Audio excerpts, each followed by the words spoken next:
when you call upon the Lord, He will answer you. And He's the one that showed me the needs of women and that the resources that He's given us, especially in this country, need to be poured out around the world. So when you look at the impact we can have as women, it's huge.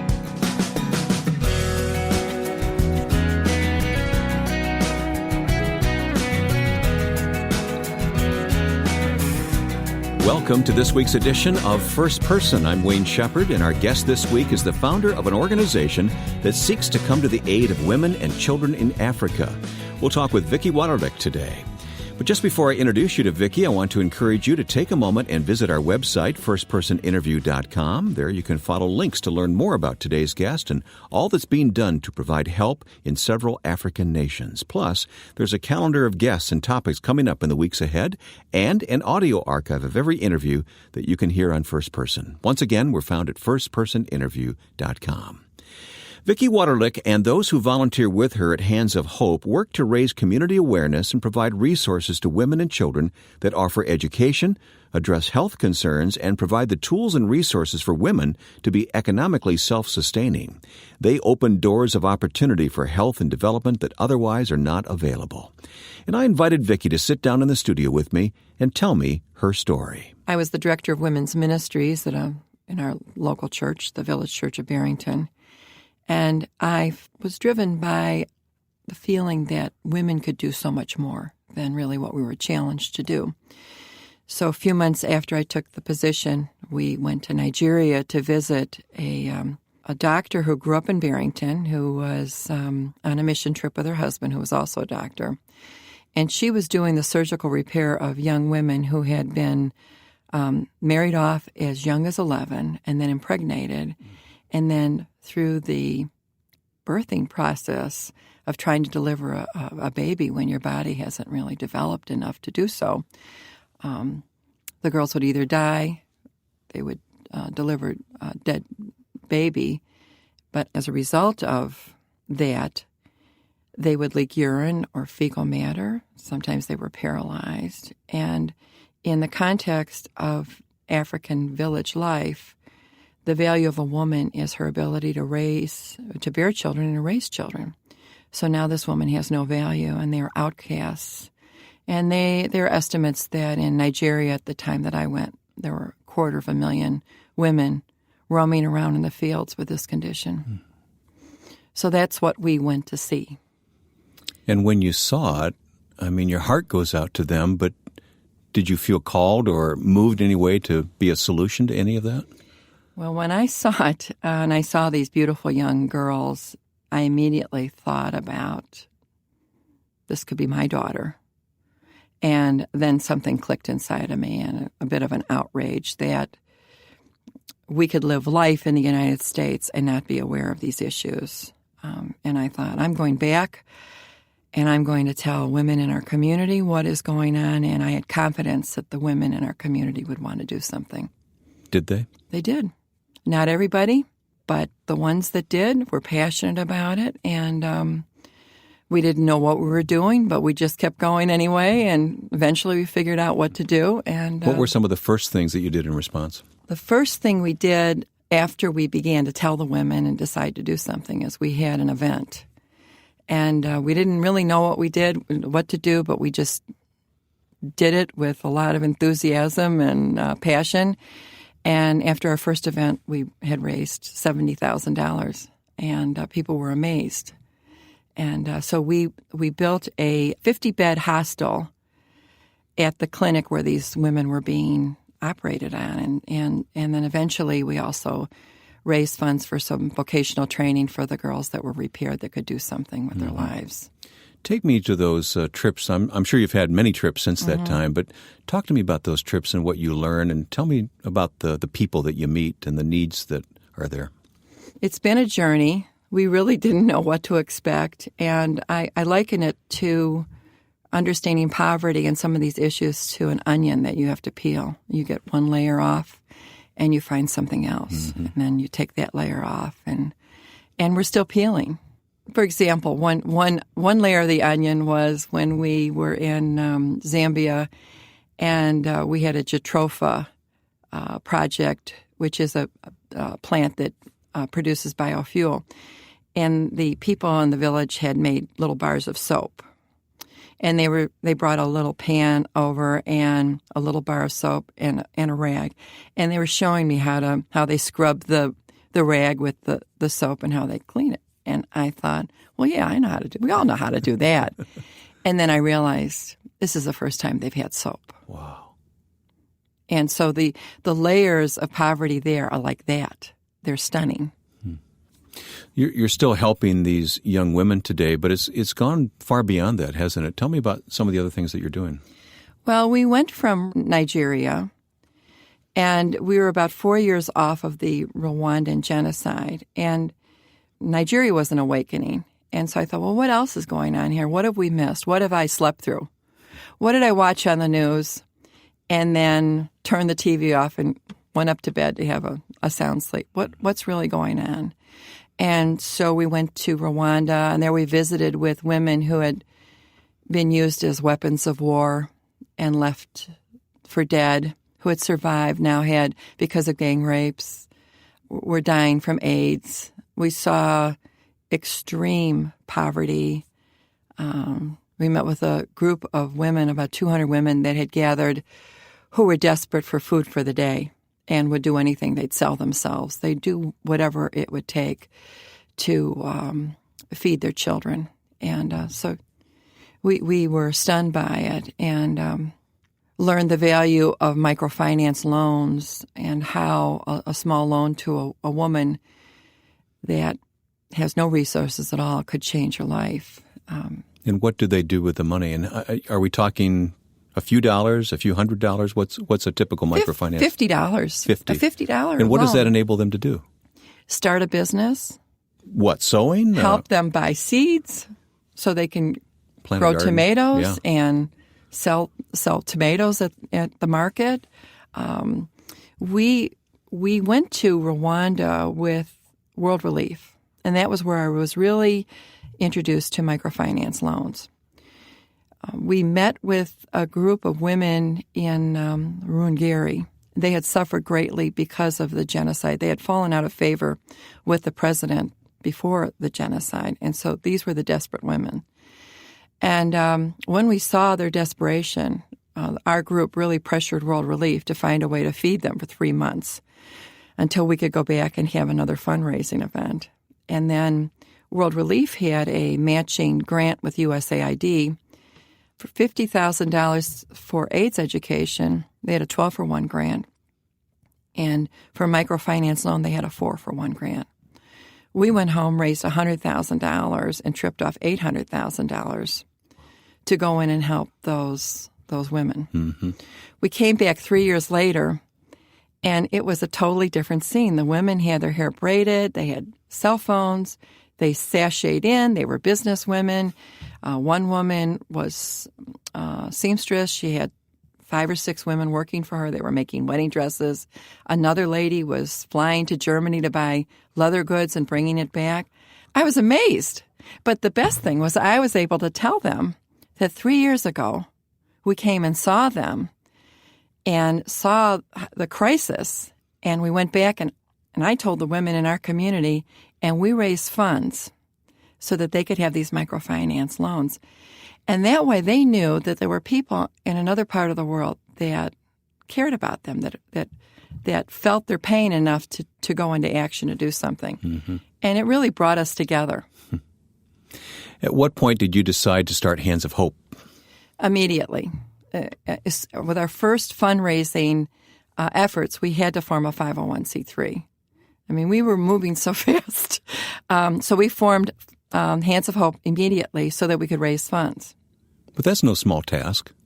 Well, we had a big group of women, and like I said, and I have to say, there were a lot of men that were our champions, and we couldn't have done it without our men friends.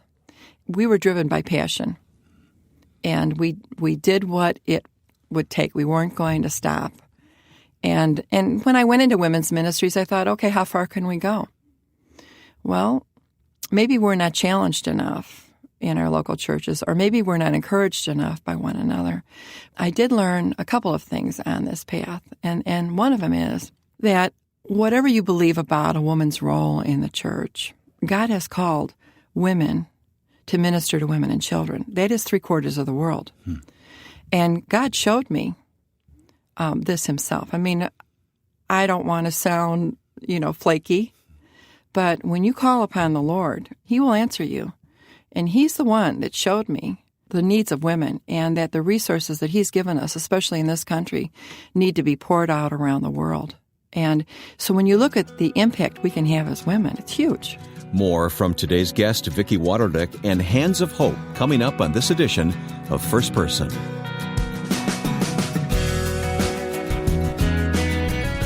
Next week on First Person, we'll talk with the grandson of Billy Graham, Pastor Tullian Davidjian. As much as we hate suffering, as much as we hate pain, as much as we hate anxiety, oftentimes those are great reminders to us that we are small and God is big, that God is God and we are not, and that's ultimately what sets us free. Tullian Davidjian is the author of Glorious Ruin, Suffering That Sets You Free, and we'll talk with him next time on First Person.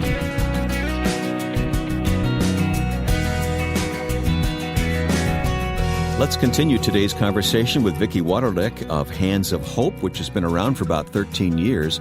I asked Vicky to explain what's going on right now with Hands of Hope as they serve in Africa.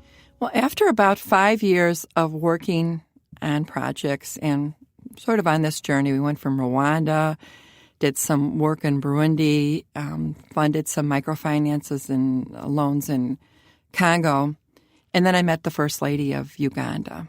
And went there, saw what she was doing. I love Henry Blackaby. He's one that says, look around and see what God is doing and then join him. And I really saw God doing a lot through the First Lady, so we joined with her and did some efforts. It was kind of a girl thing. And her experience was that a lot of organizations come in and try to help the people, but we were the first organization that came in and said, hey, you're doing great things. We're women trying to help women and children. You know your people better than we do. What can we do to help you? And so we worked with her. And then a few years later, the Zambian ambassador to the U.S. invited us to come to Zambia. We actually went back there a few times, and I got to meet her family. Her father was the king of the Western province. Actually, it was Northern Rhodesia at the time. And her grandfather was also a king, and he welcomed David Livingstone into the land as a young man. Wow! And so they have quite a heritage of walking with the Lord and caring for their nation. But now in the Western province, because of probably political reasons, they have really been suffering. And while Zambia is one of the poorest nations in Africa, the Western province is the poorest province. Once we met the people, once we saw the issues, we began to think differently. And we said, Africa, you could do projects in Africa forever and ever and ever. And while they do have impact, they don't have as much impact as they could have if you dealt with all the issues of poverty. So if you think of poverty, we talk about the cycle of poverty. I did a little study on what the cycle of poverty was, and it goes something like this. If water isn't accessible and you have to send someone out for water, and it's 5 miles round trip 3 times a day for water, obviously if you're a mother, you can't work. If you're a child, you can't go to school. If the source of water is polluted, you're all sick, the father can't work. And so water was one of the main issues. If you build a school and you don't have water, your child isn't going to go to school because there's no water. So we looked at it all and said, okay, we need to do economic development first. Economic development will take the edge off of the crisis. When you take the edge of the crisis off of parents, they begin to think like parents instead of how do we feed our children. They're just in survival mode otherwise, aren't they? Yeah. So they're just reacting. But as soon as they can provide for their children, they're just like us. They want their children to have a better life. So we went to World Relief, and because in World Relief, the project I saw in Rwanda was actually award-winning. When Laura Bush took her daughters and they went to see the World Relief's work in Rwanda, it was the microfinance projects that they saw. And so I went to World Relief, and I said, we'd like you to do a microfinance program in Zambia. And they smiled, and they said, well, we have these other projects. And I could understand that. But I kept after them for 2 years, and they finally saw it my way. So you're persistent if nothing else, right? And so what we did with our relationship with World Relief was we said, okay, we will fund a microfinance loan, and we'll build the portfolio, and we'll work really hard. But then when we want to do schools or dig wells or put up medical clinics, we want the staff to oversee what we're doing. And that was our agreement. And so we've been there 5 years, and we have a very nice microfinance loan portfolio. And do these loans get repaid? They do. They're not grants. They're not gifts. And what is the purpose of asking them to be repaid? Because what you really want to do in a community is unleash the can-do spirit in people. And if you keep giving, it's our welfare system. If you keep giving people things, they just expect to get things, and they have no initiative then. So we have even found that even in the Western Province, in areas where big organizations have come in and have given too much away, there isn't the same energy, there isn't the same initiative as if you go into the far-reaching communities where they've never had help. Those people are energized to make a difference. It lends to personal dignity, too. Absolutely. And we just came back from Zambia last August, and there we visited a community a year ago when we were there. This community had to walk five miles each way for water. And when they got there, they shared the water with the animals. Oh. So, it was polluted water. Yeah. The children had to walk 5 miles each way to school. So most of the children didn't go to school. And the health clinic was 12 and a half miles away. And women and children have died on the path trying to get help. And they basically said, we feel like we're forsaken.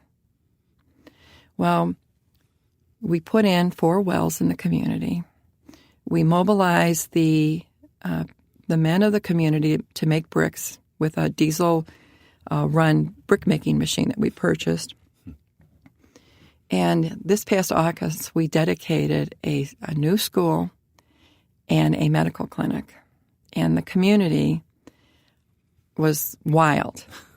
We introduced loan programs for the community. People are paying their money back way before it's due, getting more loans, and the community has come alive. So they've gone from forsaken to, I tell them, they are blessed and highly favored and beloved of God. When you look back over your life, and this has been the last, I think you said 13 years that you've been involved with Hands of Hope, when you look back on how God shaped you and called you and brought you to himself in the first place, is this kind of surreal to you that you're being used in this way? Sometimes I think God had to keep me busy so I wouldn't cause trouble. So he gave me something bigger than... Let's keep her busy over here. Huh? Yeah, let's keep her busy. Let's keep her out of... But you must see how he prepared you, the gifts that you have, the influence that you have, your ability to organize people. And I wouldn't have known that any of that existed until God called me there. Once I knew this is what he wanted me to do, I knew he would provide what I needed. And we should all start out when we're serving the Lord feeling like we can't do anything unless he does it for us. Yeah. And I still feel that way about it. I don't feel... I'm basically a girl that grew up on the south side of the city of Chicago that really didn't fit into the suburbs that we moved into, and really didn't know how to do anything. I became a Christian when I was a year before I married my husband, so I really didn't know how to act, how to be. I wasn't part of that. But you see, culture. Even that I view as preparation, because you have this boldness about you, and you have this persistence about you that's actually very refreshing. And sometimes it takes that in ministry to get things done. Well, on the south side of Chicago, when I grew up, you grew up with the Irish and you grew up with Jewish people. And the Irish were fighters, and Jewish people, they just knew how to do everything. And so I look at it, even though back then I really didn't even feel part of that, but I learned a lot growing up in those communities. And I love the people I grew up with, and I love the women in our community today that have really done this. The Hands of Hope is really the sum total of all the efforts of the women that have given their lives for this. What's a current or upcoming project that really excites you right now? We are continually raising funds for the loan portfolio, and we're going to continue with water. We're going to continue with schools. We have a relationship with the Ministry of Education. So they bring in the teachers. Actually, Zambia has dedicated itself to the Lord. It is a Christian nation. And you work hand in hand with government officials then? You don't do. just blow into town and do what you do apart from working right closely with them. We have a director who deals with the leadership there. He's a Zambian. And I feel that it's really important that he would be the front person. It just builds up the organization in the eyes of the people to know that it's Zambian-led. And he does a lot of the initiatives. When we go there, of course, we meet with people. And so we have found favor with the people. And with loans, when you just give out loans and people don't pay back, it's easy to get a bad name. But, when you're going after somebody. But for every person that would say they did this or they did that and look what they've done, there's thousands of people that will say, look what they did with the schools and look what they did with this is a great organization. And so the holistic strategy that we have has been really great. And I think someday soon we may go into another area, maybe even another country, and do it again.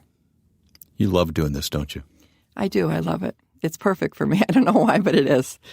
It makes me happy to see the people doing things for themselves, and I love cheering them on, and I love empowering people, and I love empowering the women in our own community and cheering them on. And I also love sharing my faith. You'll want to learn more about the organization that Vicky Wauterlek and all the other volunteers are working so hard at to provide help and hope to women and children in Africa. Once again, it's called Hands of Hope, and we've placed links to their website at firstpersoninterview.com. Their efforts open doors of opportunity to women and children who want the same things we all value: health, safety, the ability to make a living, and provide a viable future for our loved ones. Visit firstpersoninterview.com and learn more about Hands of Hope. And if you'd like to listen to today's conversation again or share it with someone else, we've set up an audio archive on our website where you can listen to any conversation. Just go to firstpersoninterview.com and click on the Listen button for the complete list of interviews. And then if you'd like to leave a message or interact with other listeners, please visit our Facebook page set up for that purpose. It's facebook.com/firstpersoninterview. Next week, our guest will be the grandson of Billy Graham, Pastor Tullian Tvidjan, and his new book, Glorious Ruin. You'll meet him next time. Now, with thanks to my friend and producer Joe Carlson, I'm Wayne Shepherd. We'll see you next week on First Person.